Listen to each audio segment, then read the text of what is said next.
yeah, this will be very interesting.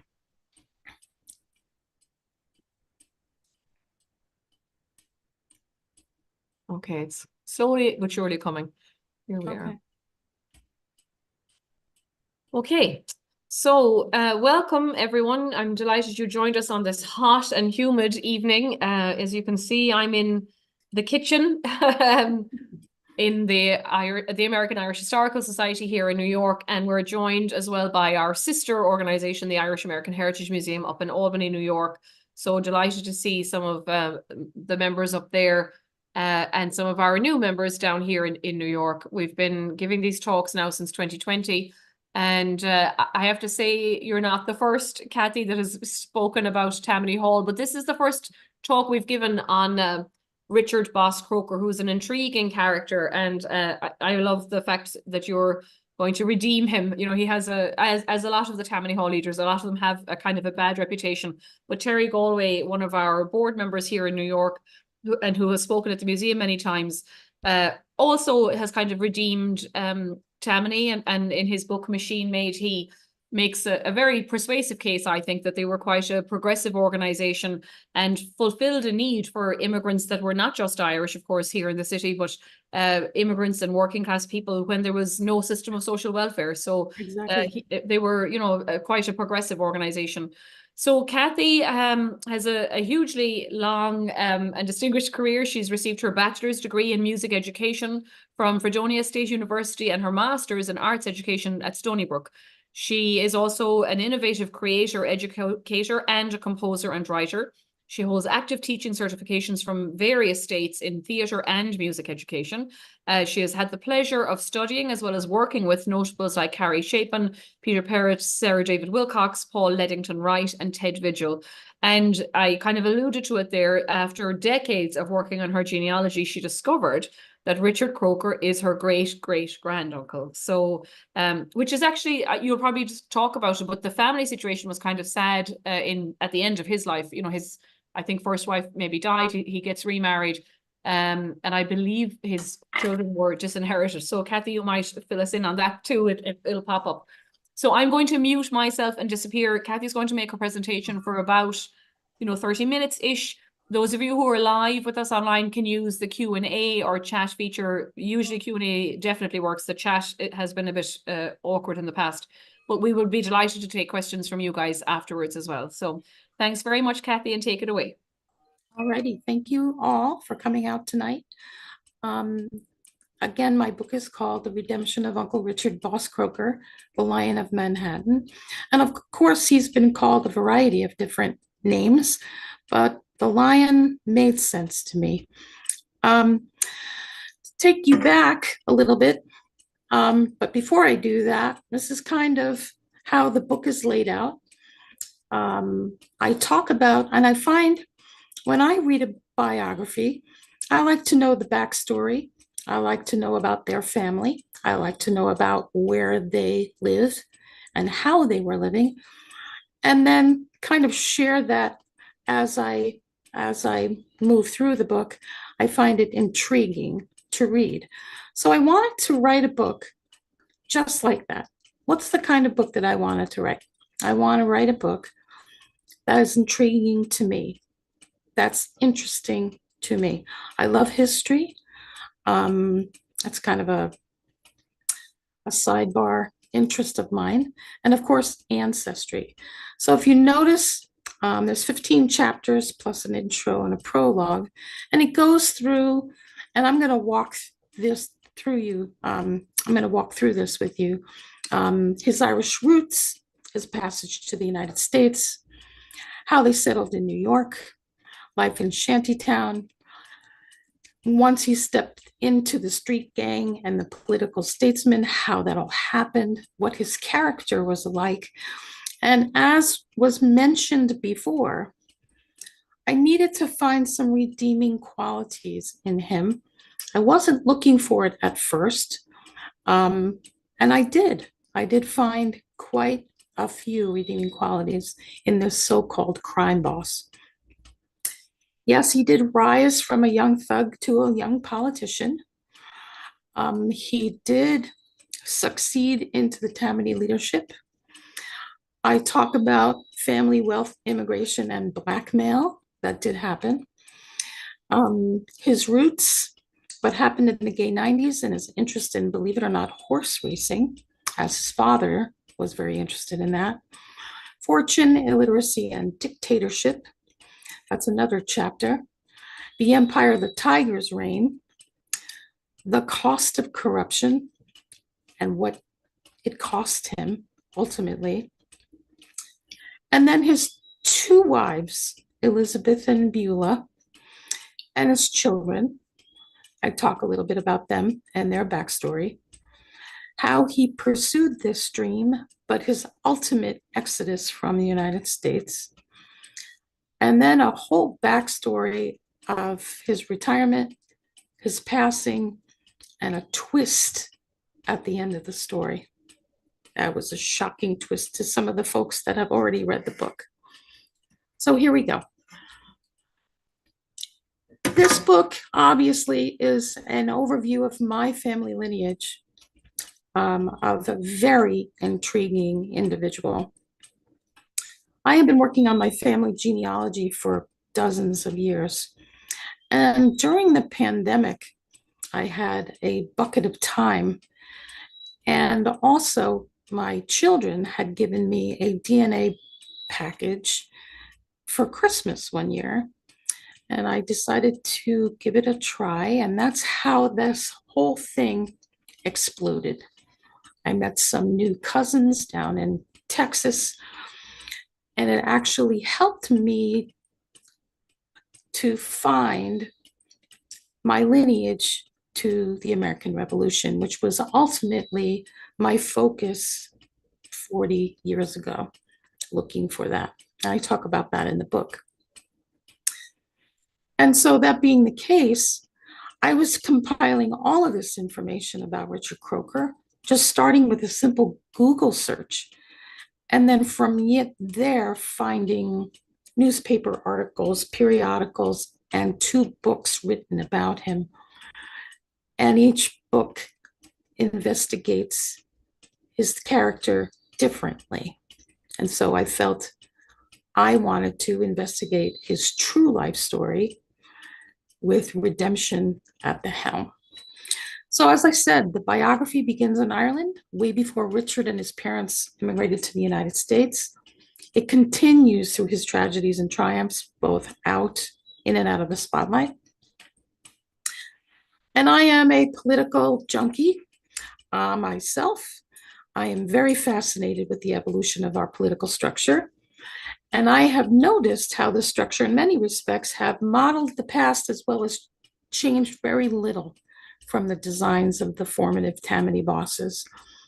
And as spoken about so many times, the Tammany machine had its value back then. It gave structure to an unstructured industrial revolution. And so I go about talking about that in the book as well. You know about me. She already talked about that. So Richard Wellstead Croker, Wellstead being his mother's maiden name, was born in 1843 and he passed away in 1922. And he was known as Boss Croker the Lion, an American politician who was a leader in New York, Tammany Hall. He was born in Connaught. My Irish folks can help me later on. Connaught Kilty, Cork, in the parish of Ardsfield and 6 miles south of County Cork. And my Irish folks can help me with that.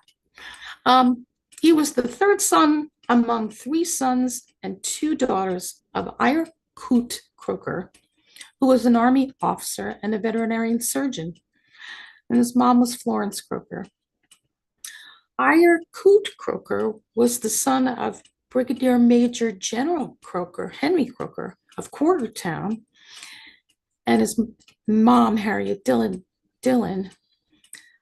And he married his wife, Frances Laura Wellstead, who was daughter of John Wellstead of Ballywalter, Cork, and Bridget Hawkes at St. Nicholas Cork.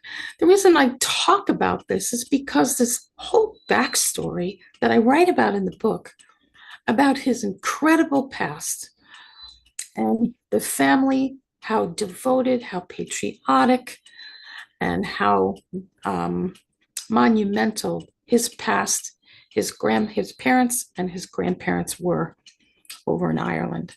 And so I found that to be quite intriguing, that he came from this strong military and stock. So I talk about that, his history and his relevance to the aristocracy and patriotism that they showed.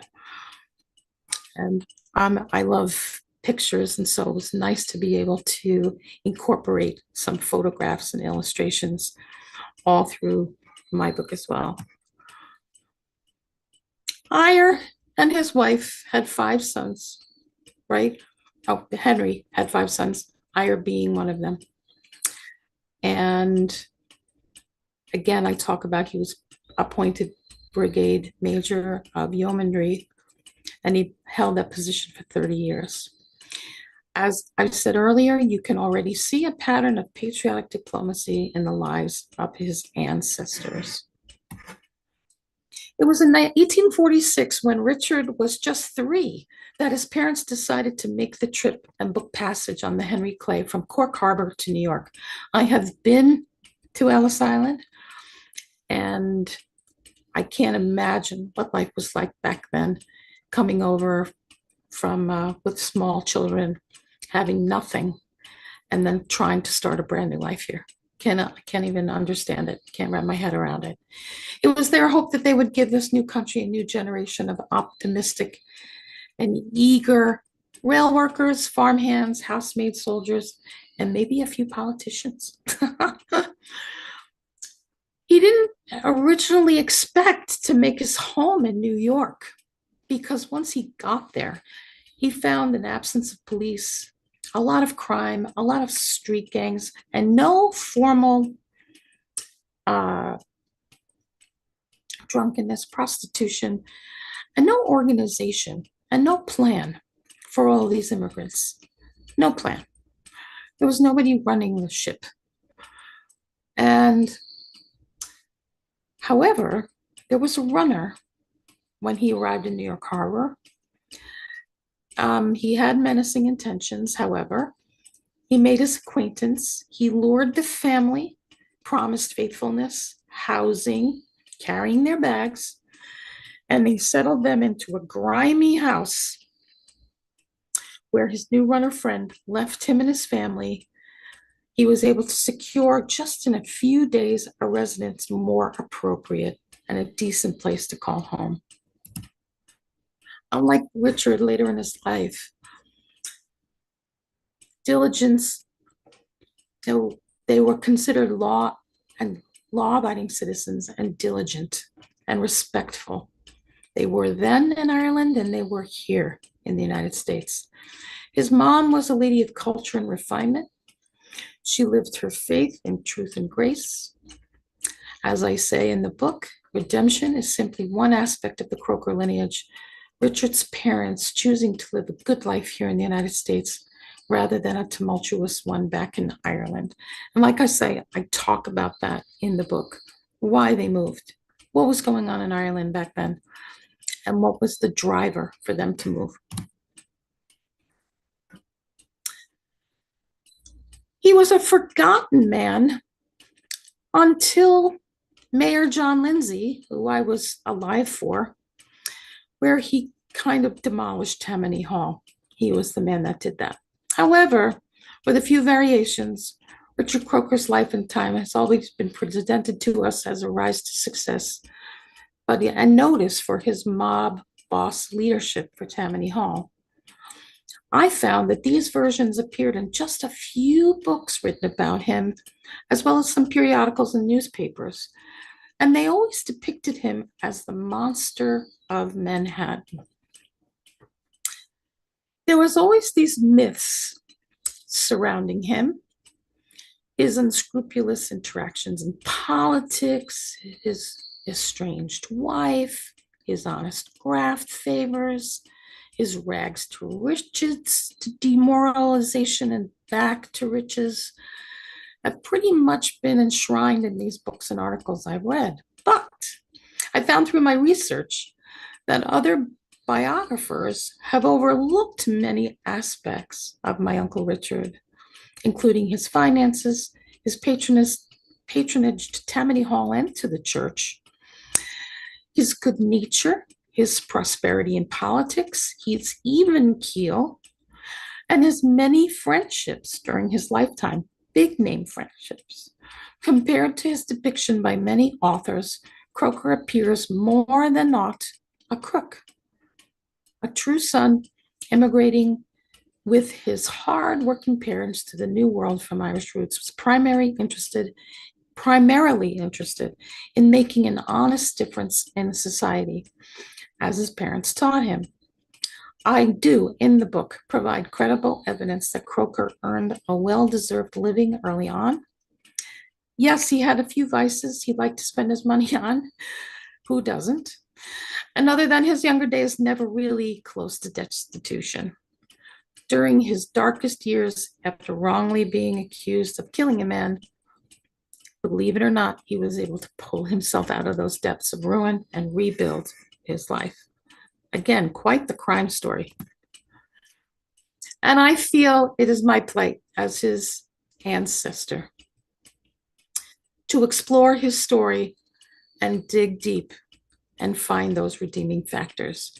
And that was the driver in my spending the pandemic time and diving into this man.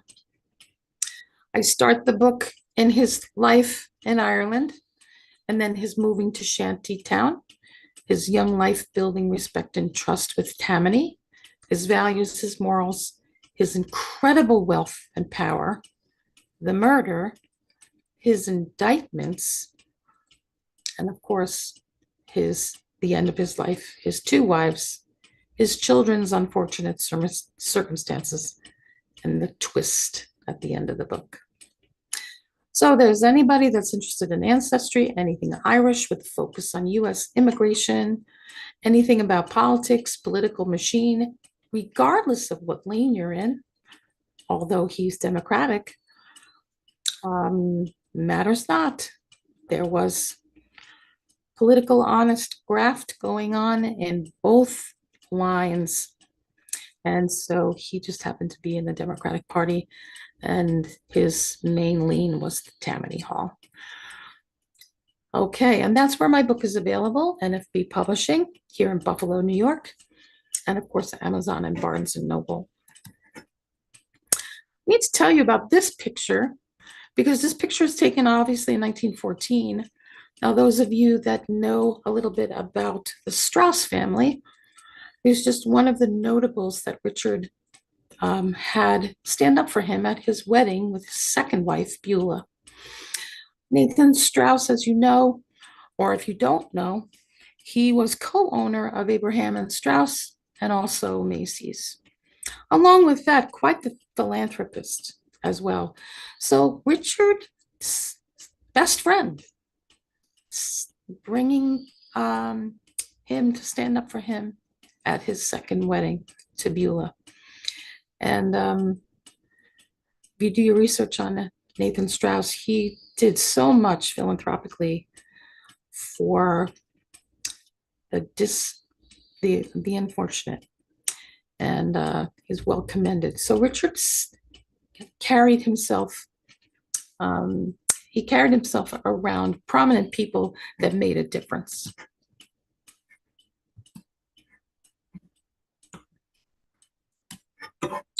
Okay.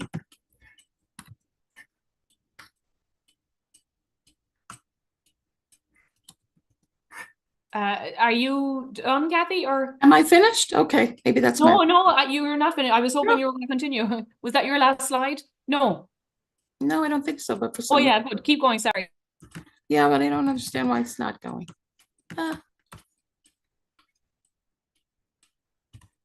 There, it moved. It moved.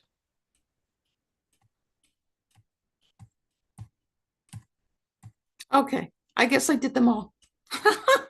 Yes, I did. I did all the slides. So, can you go into some detail, about maybe the charges of corruption? I suppose, people are interested in the salaciousness, and then you can tell us the true story. We just need more detail, like about his family life, and what I'd be particularly interested in what exactly he was sort of accused of.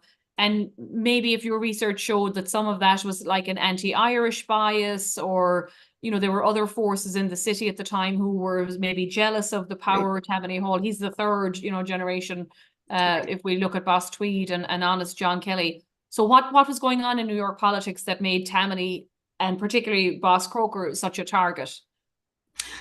Well, taking a few steps back, when he started, when he was living in Shantytown and he went to school in New York, he was a kind of a big burly guy, kind of a quiet persona, but he had a stance about him. He was a very strong boy. And so his teacher kind of made him a truant officer. This is where it all started. Made him a truant officer and asked him to find students that didn't make it to school that day. And he would leave school, and in one specific instance, a gentleman by the name of Bobby, that's as far as I got, was playing hooky from school, and his unauthorized job was to find him. Well, he found him in a tavern. He tried to talk him back to coming back to school, and he refused. Now, the teacher was very specific and said, please don't handle him. Don't put your hands on him. If he doesn't come back, just come back and let me know, and I'll let his father know tonight. And his father, well, there's fireman, policeman. He was in the lane, and he certainly didn't want his child not going to school. But this boy, Bobby, was not coming with him. So he did use a little bit of force, because when he got back to school, he brought him along. Both of them were covered in blood and their clothes were tattered. And the father of Bobby found out about this, but this incident showed the students and the other people at the school just what a tough guy this person is, and he's not going to give up. If you told me to go find someone, I'm going to find them and bring them back. It's kind of how that started. He also belonged to the Fifth Street Tunnel Gang. And back then, there were gangs that were malicious, and there were gangs that were not malicious. Okay? So he locked himself in with a gang. And that's kind of where a lot of that, his backstory started. Then from there, as he got older, he only went to school, I don't know, he was in the 8th or 9th grade, and then he quit. And he got himself a job at the railroad. And then from the railroad, and I'm skipping a lot, it was the railroad to a fireman, and there he was in the lane. Firemen, most of the time, became leaders, firemen and policemen. And he was a hard worker. He was a strong man. He actually did some minor boxing. And Harvey. Sorry about that. That's my dog. And he did some boxing, got himself involved, helping people out with that. Actually, I write about this in the book. He actually knocked his teacher out. His teacher made a dare. He said, I bet you can't, rumble with me. And he kind of went a few rounds and then all of a sudden gave him a pop and kind of had to prove himself that way. And I would talk about that. Then all of the bosses started to see this young buck that was kind of quiet in demeanor, well dressed, never drank, never smoked, never did drugs, never cursed, went to church, family man that got the job done. And from the fireman, he became a statesman, he became a councilman, and that's how he went through the ranks with the Tammany in Tweed's reign, honest, all of the other bosses that came up to him as well. And then they started offering him money. Come and do this for us, and we'll pay you this price. Come and do this for us, and pay. And all he kept thinking about was his family. Let me get them out of the slums. And so he got them out of the slums with these positions, and at the same time creating this powerful legacy. One of the things that resonated with him that other people had not seen, and I'm skipping over some of those bosses because I talk about those in the book, and their influence on him, on John O'Brien early on. And one of the things that resonated with him, that he kept with him throughout his lifetime, he was always focused on the underdog. And he would always give the job, I thought this was interesting, to the person first, and then prove to me you're worth the job. In other words, someone with absolutely no experience, he would hire to do a job and then say, show me. It's kind of like on-the-job training. Show me how you can do this job and how you want to keep this job, as opposed to we folks now, where you need to have a plethora of experience before you even go to the interview. He did it the opposite way. I'm going to give you a chance. You have a family. I'm going to teach you how to do this job, and I want you to do it well. And it worked for him. And that was kind of honorable that worked for him. He had a variety. He was married twice, and became estranged from his first wife after this Tammany thing started taking shape. Unfortunately, and I talk about it in the book, with the exception of one child that passed away early on, all of them, with the exception of one, had a tragic ending to their life, and I'll just leave it at that. One in particular was a road race where he died, one of his sons. And the one actually lived till 1966 or 1967, and she married aristocracy, his daughter. But the others had tragic stories about his children. His first wife ultimately couldn't manage all of this drama that was going on in New York at the time while he was at the helm. So she moved overseas, and she ended up passing away over there.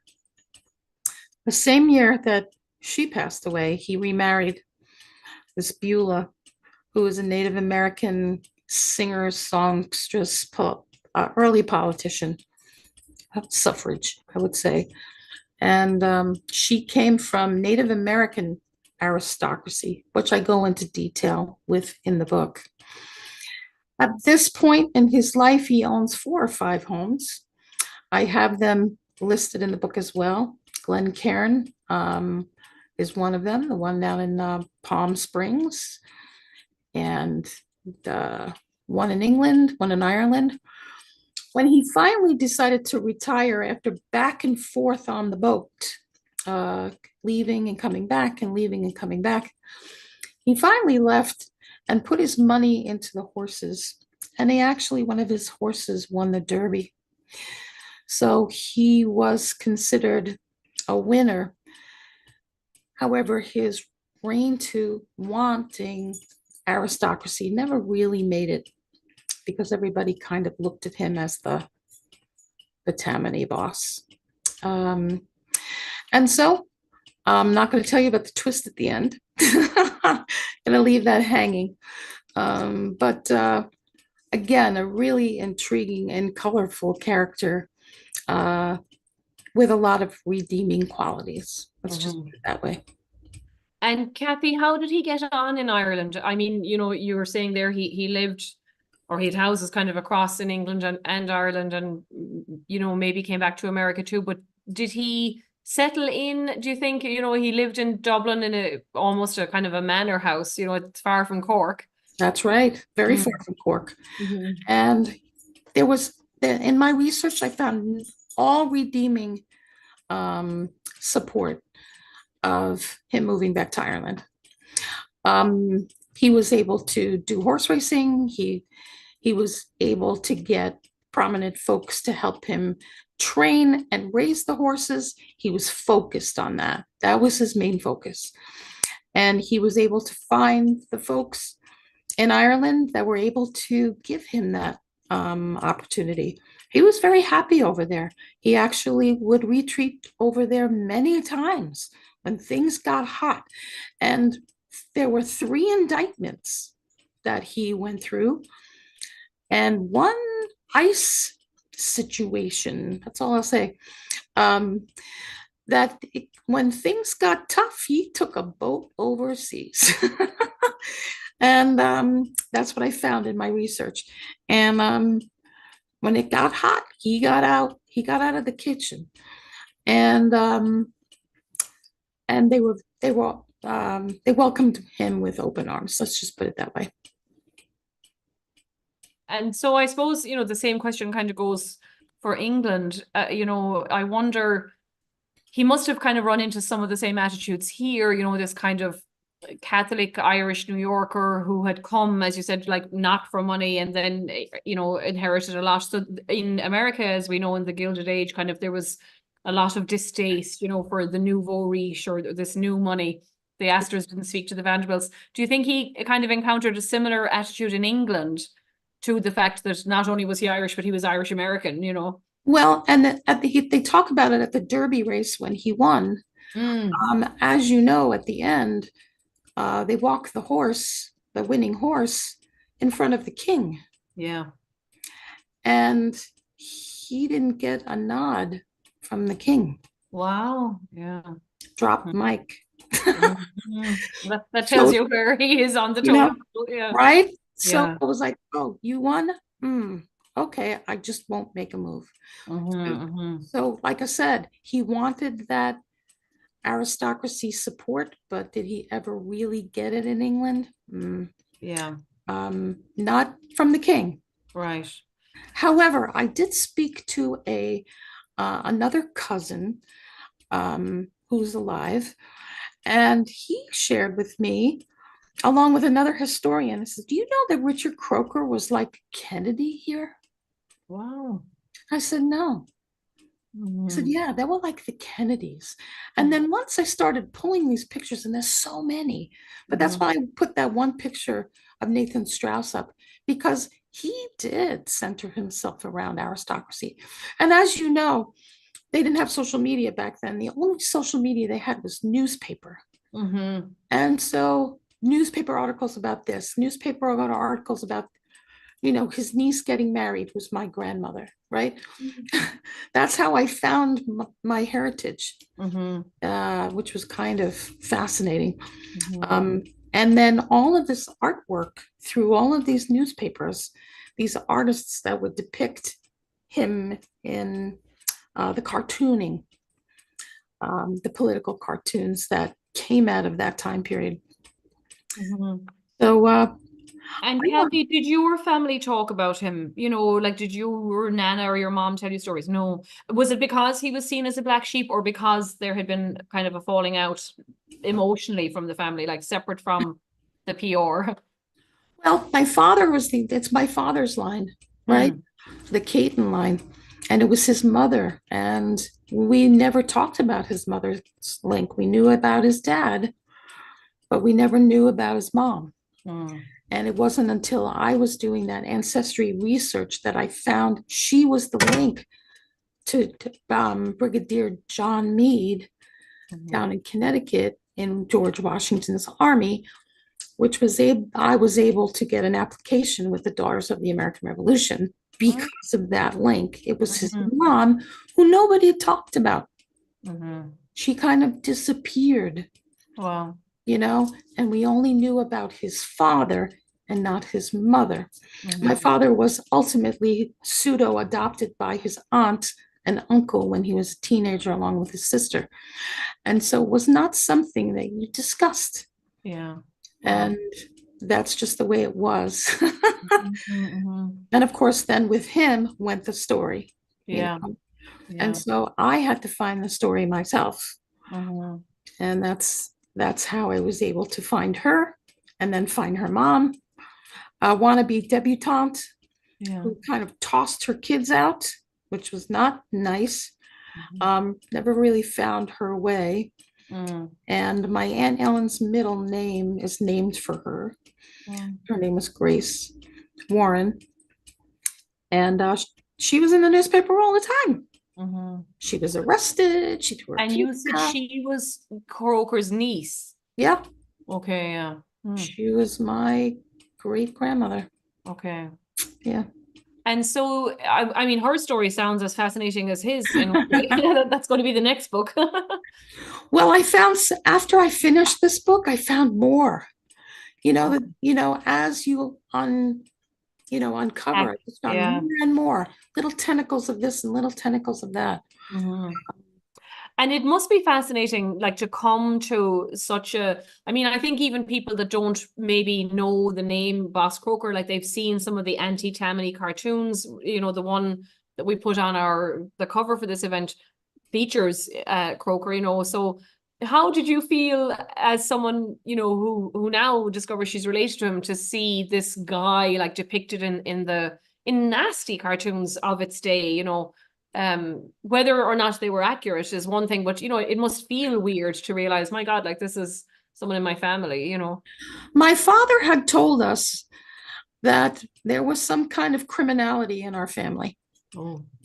but he never went into detail. Mhm. And now I found out. Yeah. um, when I found out what a colorful individual he was, Yeah. I just needed to learn more. Like I said, it sparked my curiosity, Mhm. and it brings a legacy to my children as well. Mhm. I don't see the cartoons. Um, that's the depiction of a newspaper, Mhm. okay, that we still have today in our media. Oh, absolutely. Yeah. you know and Mhm. so there's many parallels to Mhm. how things were spread uh, Mhm. back then with cartooning and with articles about him, as is happening in today's political climate. So Mhm. I find a lot of commonality, and as I was pulling this research, a lot of commonality with what's going on now and what happened then. And especially political honest graft. And it's funny because I was watching CNN. Um, Jake Tapper was the only person that I have, and all of the political lanes that I listen to, political commentaries, podcasts, etc., that actually talked about political honest graft. And that's one of the things that he reigned, is political honest graft. Yeah. And he was, doing immoral things. They're not illegal, they're just immoral. Yeah. And then bringing all of that, to the forefront of how our politicians get away with it, Mhm. right? And it happened then. Mhm. When the Industrial Revolution happened, it was chaos here. Mhm. And Tammany actually held an umbrella and gave a link to folks. So Tammany would come to Ellis Island and say, I will give you a place to live. I will give you food to eat. We will find you a job. Just vote for us. Mhm. That's how it started. Just vote Democratic. Mhm. Well, And and it even started before Ellis Island, that didn't open that's until right. 1992. But and I mean, I there have been historians that say that that story is overblown, you know, like this idea that people you were like voted in by more people than there were on the electoral rolls, you know, like the system surprisingly, you know, like does kind of work a lot of the time.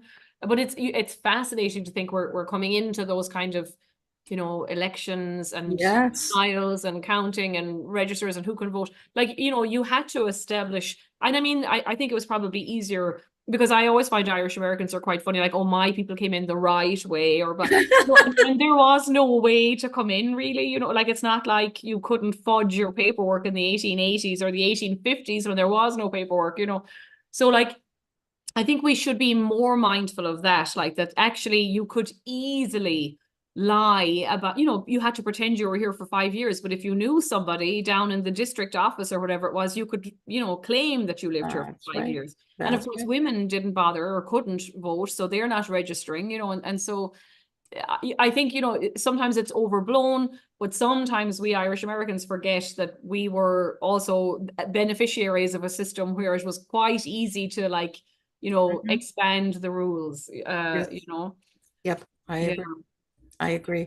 So, I mean, it's a fascinating. Was there any particular part of the Tammany Hall during his tenure in particularly that you thought like, you know, some of the legislation they passed or things that they got involved with that you thought were particularly good, you know, as opposed to negative? Like he got in trouble, he avoided being arrested, right? And you know, he didn't spend He time in was jail. arrested. He was He put in was arrested. jail. Yeah. He was put in jail for shooting that man. Oh yeah, yeah, I But forgot about it. once he went to trial, they acquitted him Yeah. because he never carried a gun. Mm. And so when they had witnesses come to the stand and say he could not have shot him because he never carried a gun. Mm-hmm. Mm-hmm. This was a law-abiding citizen, and that was part of his MO. Yeah, yeah. This man Well, was and I good. think it was the corruption a lot, you know, the Lexo committee and all that.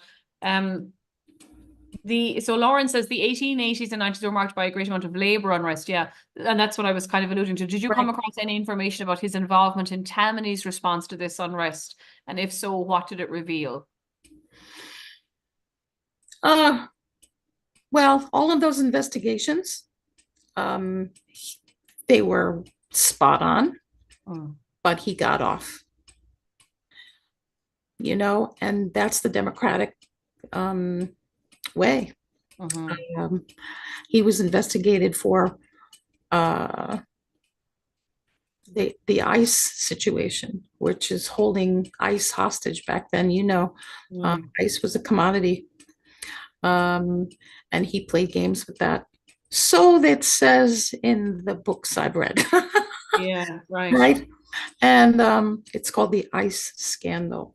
Mm, But that and the three indictments, yeah, I do believe that he was probably guilty in all of them. mm-hmm, But he had strong people around him, and he was, in one instance, he just took off and left, and they kind of forgot about it. mm-hmm. And the other ones just kind of faded by the wayside, and he was acquitted on the murder. Right. And now Lawrence was asking about labor. So like I think he was in charge, you know, during the Triangle factory fire. Yes, We know like that Tammany responded actually very well. Al Smith and people like Big Tim Sullivan, you know, mhm, investigate all of the factory, every factory like in the state. right. Um, I suppose New York, you know, we didn't have the Haymarket kind of issues with these anarchists that San Francisco and Chicago had. Right. But did you look at his attitude to labor disputes in particular, or these strikes that are happening in the early 20th century? No, I don't think so. I don't think I talk about that in the book per se. Okay. Mm-hmm. I didn't It was focus more on, his own personal sort of end yeah, of his story. Yeah. yeah, Thanks, Lawrence. Not yet, but that is interesting. Like it was an interesting time, I think, for Tammany. Certainly, other machines like you know Chicago, had issues, you know, with these, and even New York. You know, I think the Triangle Factory fire changed attitudes a lot, among Irish American cops and things who had yeah. beaten up those girls on Hmm. strike, you know, the winter Right. before. Um, so does anybody else have any questions while we're here? You can use the Q&A feature down here or the chat. Did you get a sense, Kathy, of at the end of his life, how he looked back on things? Like the personal relationships are interesting. That he disinherited his kids, and what was his attitude to family at that time? Well, he didn't disinherit his kids per se.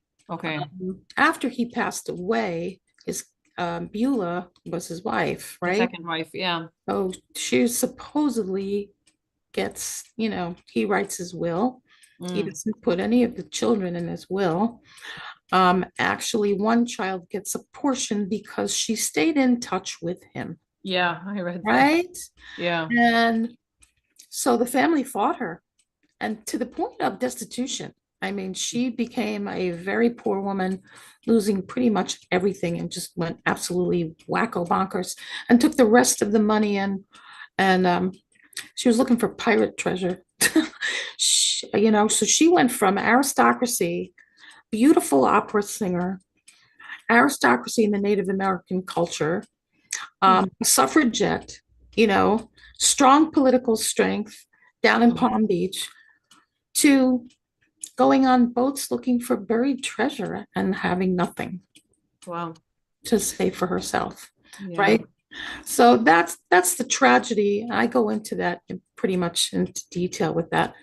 Um, it's unfortunate because Mhm. back in the day, there's no prenup agreement. Here she gets everything, and the kids just, you know, they went Yeah. to court and fought. They didn't win, but she lost money. Mm-hmm, mm-hmm. Mhm. She lost a lot of money in lawyers' fees. Yeah. Mhm. Well, it's a very interesting way to look at such a mythical almost, not only the person but the machine. It has such a huge, I think, presence in Irish American and city politics. So to try, to get a glimpse into the man behind, this Mhm. machine is very, very intriguing. And I hope everybody will get your book. It's available certainly on Amazon. Is it in any of the booksellers? We like to promote shops. Barnes and Yeah. Noble, Oh, Barnes um, Noble, excellent. Yeah. Barnes and Noble, and Amazon, and of course the publisher NFB Publishing has it as well. Yeah. Well, And mhm. yeah, Loretta has an excellent comment. Yeah, thanks, Loretta. She wanted to ask you if you felt conflicted about writing and researching the life of your relative. Sometimes I wonder if learning negative things about our own history causes a lot of silence. Oh, I've lost my thing.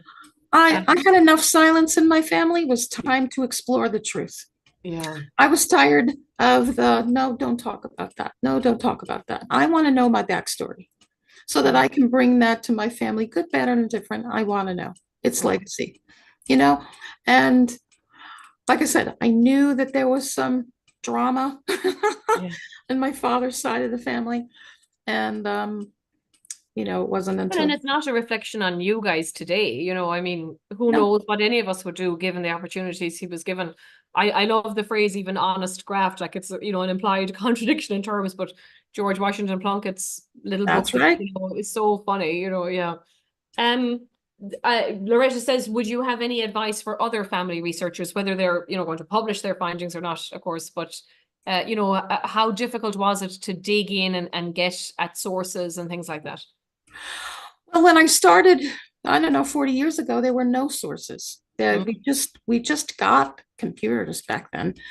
I was able to get to the National Archives, but it wasn't until, like I said, the pandemic when I had a bucket of time and I was researching my ancestry. mhm. Like I said, for my DAR certificate, to my application, where I stumbled upon him on the way down, right? Mhm. And stopped Yeah. and said, and then just was originally compiling information. And I have to tell you, there are other folks that I've spoken to that have already written books about their family history to then pass on to the next generation, whether it's online and they do the book online, whether they do it through one of the ancestry or one of the other sites, Mhm. so that the legacy continues and there's no question about what happened back then, right? Mhm. um in the DAR component, um my father had said to me my aunts were daughters of the American Revolution, and I was going to find out how, Mhm. you know And ironically, just 2 months ago, they invited me to a meeting, the Wow. Daughters of the American Revolution here in Connecticut. And we're working on getting, because they're very particular, you have to get specific documents, etc. Mhm. And it's going to happen. And so, I'm a very proud patriot of America through that line. Mhm. And Brigadier General John Meade, who was my ancestor, was a very astute man in George Washington's army Hmm. and emigrated here from Massachusetts. He didn't like the Puritan way. And so he came down here to Connecticut. But this is thousands of hours of reading documents. You have to have a bucket of time. Yeah. I just happen to, well, it's one of my hobbies is ancestry. I have an ancestry account, and sometimes I'll have a conversation with someone and I'll say, hold on, let me find that ancestor of yours. So I have 5 or 6 different trees Wow. of folks that I'm working on, only because they don't have the access, they don't have the way to find. Mhm. And I just find it's intriguing if that's Mhm. something that they want to know Mhm. about, their backstory. So so it's a hobby of mine Yeah. that evolved into this book, Right. right? And Barbara wants to know, how did the rest of the family kind of take the news with what you found about Richard? You know, how have they received it? Thrilled. Oh yeah. Yeah, good. Yeah, I have 2 kids. And of course, my brother, he's my only, I have my brother and my aunt's children. I speak to my cousin, and they're like, congratulations, this is wild, Mhm. that you found this. And the new family that I met, the Texas family that's also related to Croker through one of his other siblings, and another gentleman in Chicago, and the other family links that I met, they were all positive about what I found out. No negativity whatsoever, because it's a part of who they are too. Yeah. Hmm.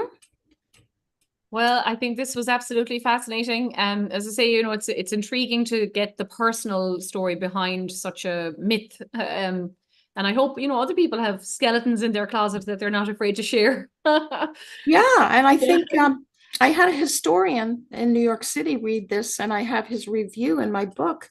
And I Mm, did talk to a few other people, and they said, you know, you're Richard Croker's niece. yeah. Like, I didn't realize what a statesman he was Mm-hmm. until I spoke to people that knew about Tammany. Mm-hmm. Had no idea I'm a music teacher, Yeah, right. right? Yeah. Well, it's he's a, you know, Tammany is certainly, I think, inbuilt into New York. And, you know, again, you said at the start, you know, you're into the politics. I think we all are, even though it's maybe an exhausting year to be into politics. So Yes. we'll see where we are in November. Yeah. Barbara said, thank you very much for a very interesting presentation. And absolutely, I echo that. Thank you all for tuning in and watching. We're not doing too much for the next couple of weeks. We're back on July 30th with a presentation.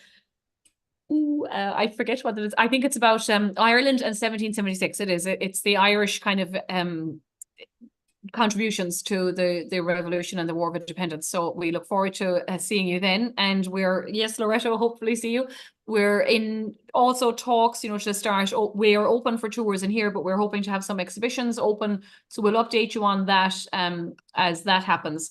And Albany, of course, is open Wednesday through Sunday, the museum up there. So thanks very much, everyone. And thank you, Kathy. I really appreciate your Thank time. you. Thank you. And everyone, you know, buy the book and we'll see you soon. Yes, thank you so much. Thanks, everyone. Take care. Good night.